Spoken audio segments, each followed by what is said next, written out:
बेटा question number 19 में आपको बताना है कि हर ऑप्शन में जिस नाइट्रोजन एटम के ऊपर सर्कल करा हुआ है ये नाइट्रोजन एटम दूसरे वाले नाइट्रोजन एटम से ज़्यादा बेसिक है कि नहीं।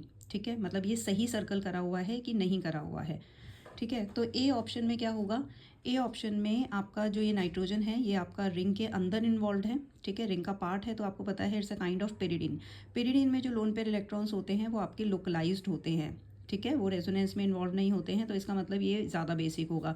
वेयर एज इस वाले केस में क्या होगा, नाइट्रोजन के जो लोन पेयर होंगे ये रेजोनेंस में जाएंगे तो डीलोकलाइज होंगे। तो ये NH वाला जो होगा ये नाइट्रोजन ये आपका कम बेसिक होगा और N वाला ये वाला ज़्यादा बेसिक होगा। तो ये इन्होंने सही सर्कल करा हुआ है, सो ए ऑप्शन इज़ करेक्ट।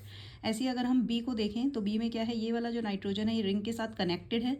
ठीक है, तो यहाँ पे रेजोनेंस में चले जाएंगे इसके लोन पेयर इलेक्ट्रॉन्स, इसके रेजोनेंस में इतने इन्वॉल्व नहीं होंगे। तो इसका मतलब ये वाला ज़्यादा बेसिक है, तो ये बी ऑप्शन भी करेक्ट है। ऐसे अगर हम सी की बात करें तो सी में क्या है, ये वाला जो आपका नाइट्रोजन है, ठीक है, इस नाइट्रोजन के इलेक्ट्रॉन्स लोन पेयर जो होंगे आपके वो आपके रेजोनेंस में नहीं जाएंगे, क्योंकि आपका ये कोई ये नहीं है, आपका एरोमेटिक नहीं है। ठीक है, ये आपका किसके साथ कनेक्टेड है, sp3 हाइब्रिडाइज कार्बन के साथ कनेक्टेड है।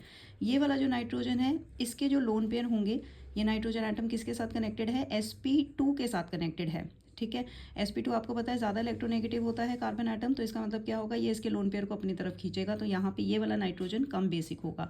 सिमिलरली ये वाला जो नाइट्रोजन होगा इसके भी जो लोन पेयर होंगे, क्योंकि यहाँ पे CO है, कार्बोनाइल ग्रुप है, तो ये रेजोनेंस में चले जाएंगे, तो ये नाइट्रोजन कम बेसिक है, ये नाइट्रोजन ज़्यादा बेसिक है, ये वाला नाइट्रोजन आपका सबसे ज़्यादा बेसिक होगा। ठीक है, तो यहाँ पे आपका A B C all the 3 options are correct, so option D is the correct option.